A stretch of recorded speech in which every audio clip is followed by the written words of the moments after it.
Welcome back to the Banner Saga. Thank you for tuning in. You join us after a successful battle and we're faced with the decision to do a double battle. What will I do? Let's get straight to the action. I hope you enjoy. You could take the opportunity to pull back, leave combat immediately, or on the other hand, chasing down more dredge would rally your fighters and save a few lives. You won't have time to rest or change your party, but a chance to loot your enemies might even reveal items they took from previous victims. Now is a very, very good chance. If I didn't do this right now, I would be a babby because I have 4 big guys with good life. Eric is down quite a bit, but he still has a lot of shield. There's only one guy down, and he always goes down, so kill a few more as they flee. This is our chance. We attack any dredge, still faces. Okay, let's see. That's okay. That's not too bad. They're all ranged, but it's just a bunch of small dudes. 1, 2, 3, 4, 5, 6. All right. Well, if you go up here, buddy, you can probably kill this guy. 7. Well, let's just do 5 then, I guess. Well, we have so much of this up here, we might as well at least use one of them. Okay, let's see. He's gonna attack. No one? Okay. Yeah, we need to get you down here, man. So let's move you there, I guess. I know it's using willpower, but that's fine. And turn. He didn't do anything either. So he has the malice.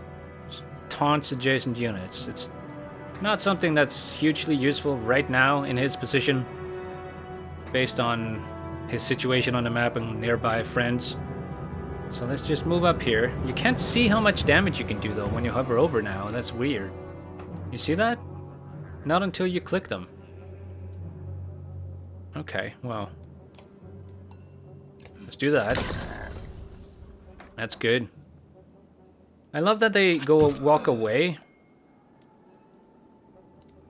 Yeah, you should probably just go in there and do nothing. Well, you should... okay. I could have rallied, I suppose. Let's get down here, Mogre. Let's crush this guy's face in. Boom.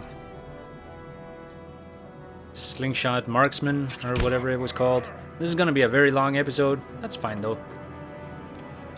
Take this guy out. Get another kill on his belt.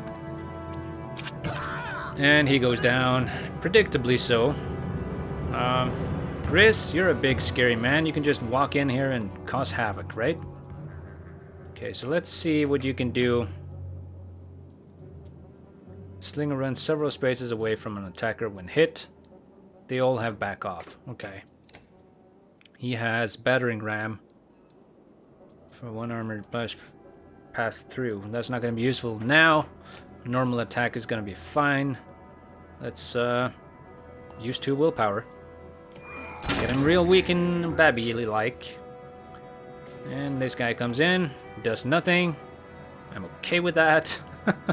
You just keep wailing away at him, boy. That's fine. Wear him down. This is going very well. This guy doing nothing.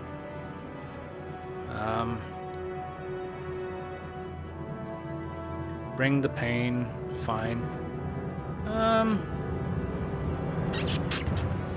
Should probably work on these guys, honestly. How much can you do to him? 3 plus 1 if I use it. And, well, this other guy can do the same and he'll be dead, so there you go. Down you go, buddy. Plus 1 renown. Alright, I'm gonna have to start moving you down here. Man, Hakon is really the greatest, most amazing guy. He's so strong and so dangerous. He just kicks all the butt. Okay, let's move up here with Gris. He's also a really great fighter. I'm kind of favoring him above Gunnulf. Gunnulf is so strong, but he gets taken down so easy because he doesn't have the shield capability or the exertion. So while he is amazing character to have, unless he's targeted, which he always is because he draws a lot of aggro. He's not helpful. So I think next time he might be out, and we'll, if we get Ludin and his men back, he'll be replaced by one of his men. Anyway, let's kill this guy. Get Fossil to kill. He's promotionable. It's beautiful. Yeah, that's fine. 3 damage. There's 1 exertion. Let's just use the horn. Get him up to 4. Beautiful. Ooh, scary. Let's go down here. Hakon will take care of him. No problem at all. He's so strong. He dead. Okay. Well, let's get on up here, Grizz. It's time for you to get a kill. And there you have it. And he's promotionable as well. +1 renown. Why is it not pillage mode? This entire double battle thing seems really weird right now. Okay, let's see. What is it? Malice. Let's use it. I want to see what it does. It's forcing him to attack him, which is interesting enough in itself. And then you can just walk up to these guys and take him out. Oh man, come on. Okay. I wonder if you can do even more battles after this. That would be insane. End turn. End turn as well. There's not much we can do. Skipped turn, deflect. Okay. Well. Whoops. No! I misclicked. Come on, dude. You had to click twice for that and I did? That's ridiculous. Come on. Okay, whatever. Whatevs. Rest, get some willpower, I guess.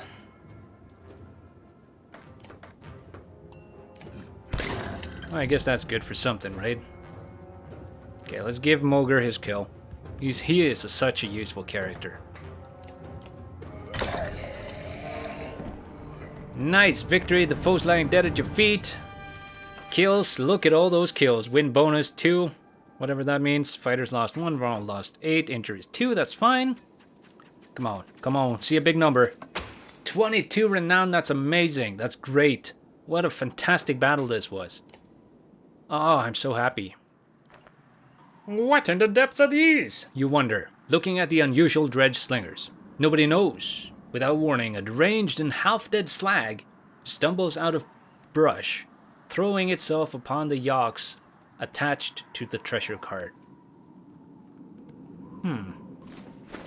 Surprised Varl, pull weapons, but not before the whole cart slides off. Slick rock and a sheer drop, stopped suddenly by a low growl. The enormous metal wagon dangles precariously off a cliff.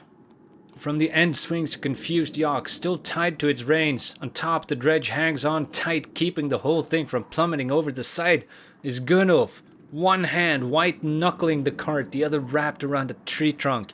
You massively giant strong beast of a man, you, please. I do not. This is such a crossroads. I believe this is a very important decision we have to make.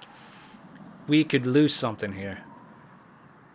Ideally, I would like to try and help him, but I do not want to take a chance on losing Gunnulf.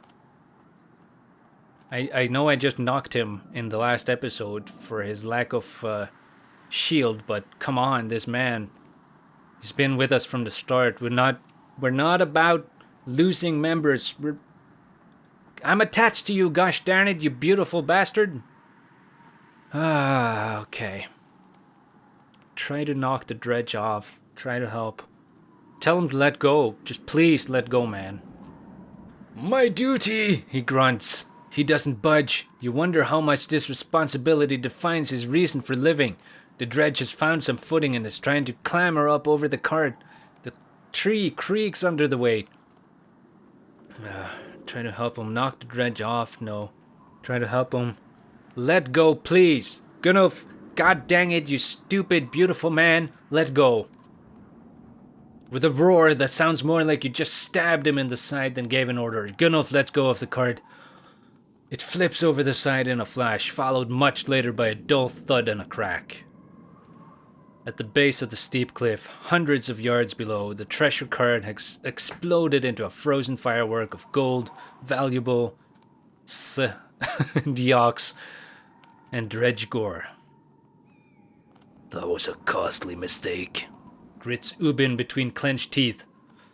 Yes, but I'm not losing a man. No treasure is worth that. I know I would probably have gotten great items, weapons, God knows what, but man, if I'm losing people on my watch. You wonder why that dredge went after the Yawks in the first place. Then you realize the bigger problems is the vast fortune now lying at the bottom of a cliff. Probably a bunch of supplies, riches, items. Nothing for it. There's no time to stop now. You can try to recover it, I guess. Try to cover it up and come back later. Leave some Varl to gather and return to Strand. You recall Ubin? No, you know what he's gonna say. We're gonna have to be the authority here. We're not telling people. We're not delegating work here. We're leading. I'm not sure it's worth recovering. I honestly don't know if it's worth recovering anything.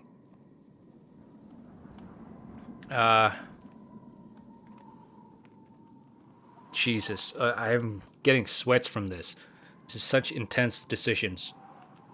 Any one of these could doom me.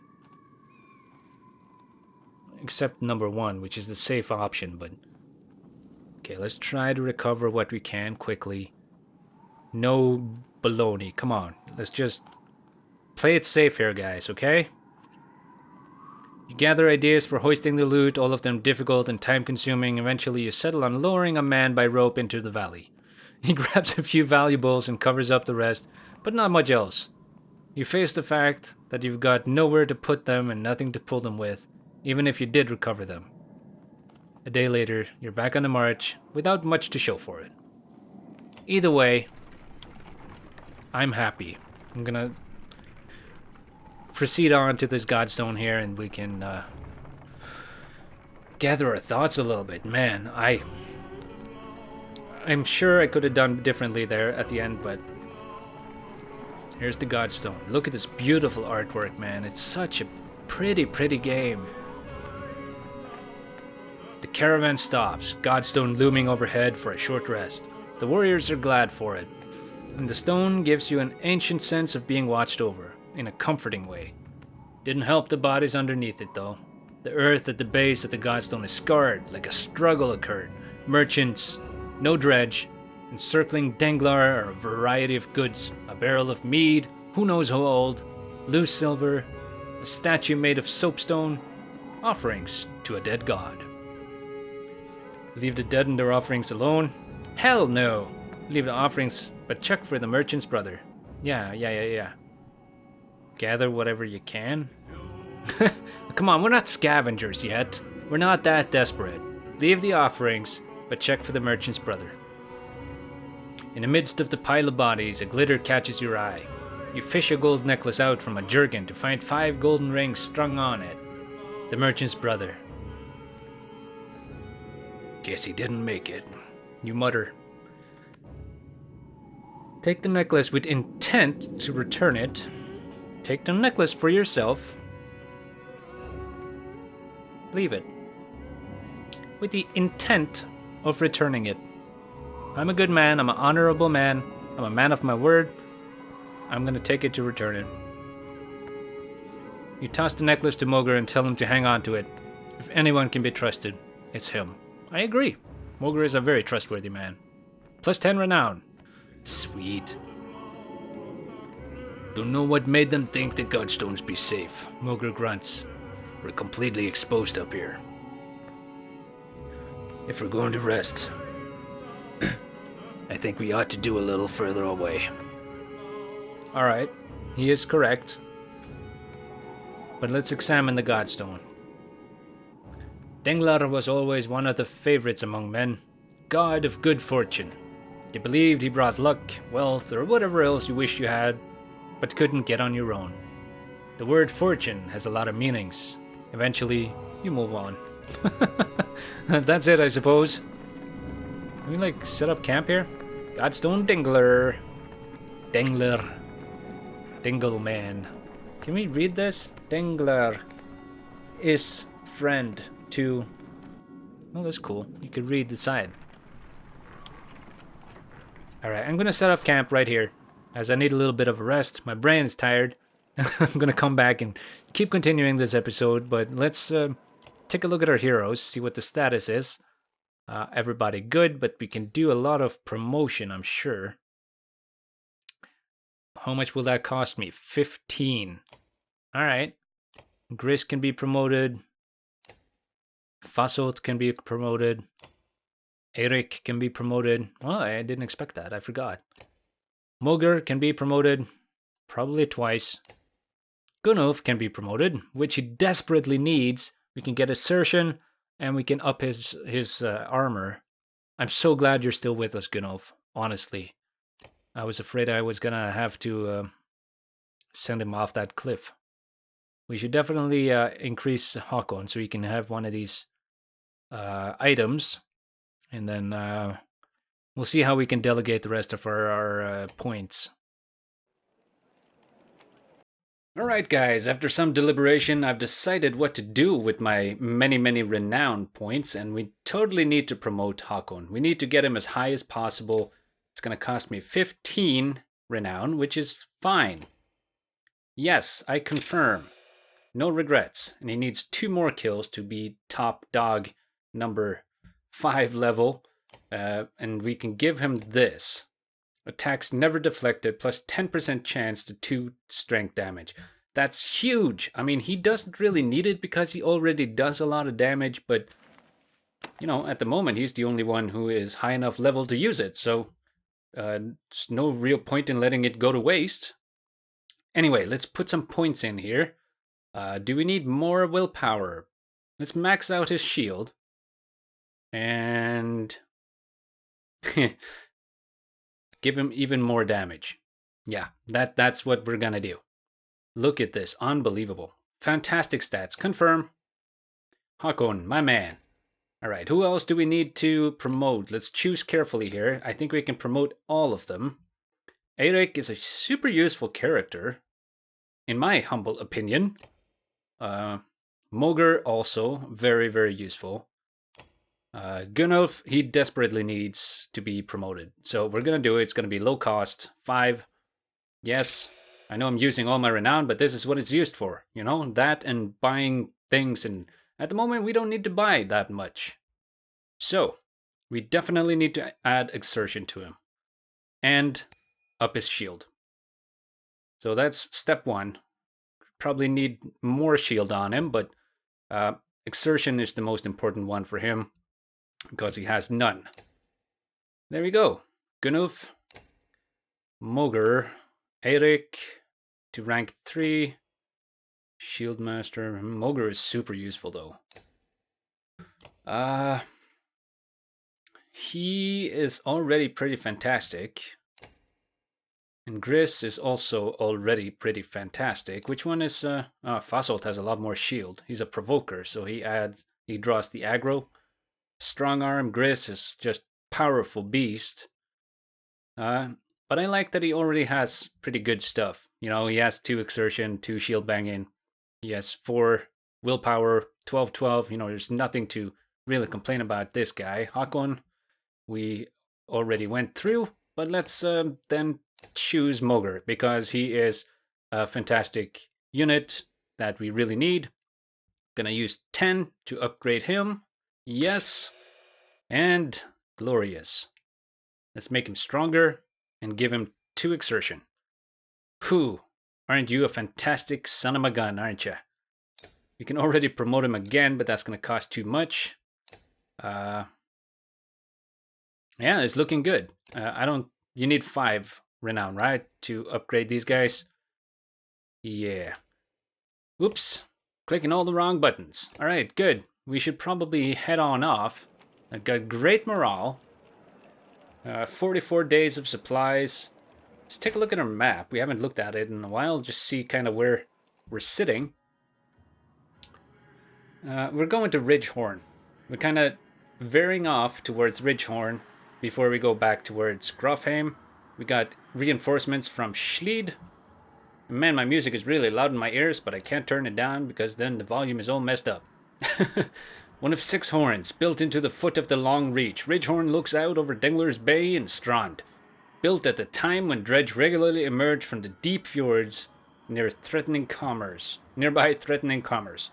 Over time, the dredge diminished near Ridgehorn, then stopped altogether, the fort falling to disuse. And now, they're back. And we're going there. Gosh darn it, stop hitting escape. Playing too many different games. Man, look at this fantastic, beautiful man. Is that Uben or is it Fasolt with his curled horns? I don't know. Well, there's not much use to do. I would like to try this training thing at some point. How does that work? Alright, let's do it. Let's do some training. I've never actually done this, so... Training tent. The training tent allows you to test your party against a team of clansmen of equal power. Training fights never injure your allies or grant renown. Ah, that's what I was wondering about, if I could get some extra renown from training. But they do let you test strategies in safety. The trainer will give hints about playing effectively and has something to say about each ability. Come here to test out new characters as they join you. Tap end training to stop the battle at any time. Well, if I don't get any renown or anything whatsoever, I'm gonna just end the training. Man, look at all the different Gunnulfs. So many Gunnulfs. Alright. We're gonna just head off then, I suppose. Yeah. I could end the episode right here, but let's leave and see what happens. If there's a battle, I'm gonna end the episode. It's probably well above 20 minutes already. Or something around there. Man, there's burning flames in the distance. In the distance, you see smoke rising from the trees, just as I was pointing out. Dredge aren't known for setting fires, says Smoger, but it does get their attention. We'd use fires like that to lead them along in the Great Wars. But Varl is notoriously scared of fire. Yeah, but they wised up to that after a while, interjects another warrior. No matter how you look at it, investigating will cost time. Ooh man, choices. What do we do? Not worth the risk. Keep moving. Probably nothing will happen. Send some Varl to take a look. No, I'm not doing that. So let's check it out ourselves. Let's go see. The sound of fighting ahead compel you to crash through the foliage, sidestepping Varl and dredge bodies along the way. You burst onto a scene of carnage. A vast number of Varl surrounded by dredge. Explanations can wait. You charge into the fight. Oh boy. Well then. Fantastic. That's where we're ending this episode, on another cliffhanger. I'm sorry that there was no fighting this episode, but there's a lot of other important things, and we've upgraded some important characters and whatnot. So, if you enjoyed the episode and enjoyed the series, please leave a like on it for me. Subscribe if you haven't already. You know the drill. And as always, I've been the General. Thank you all for watching. At ease.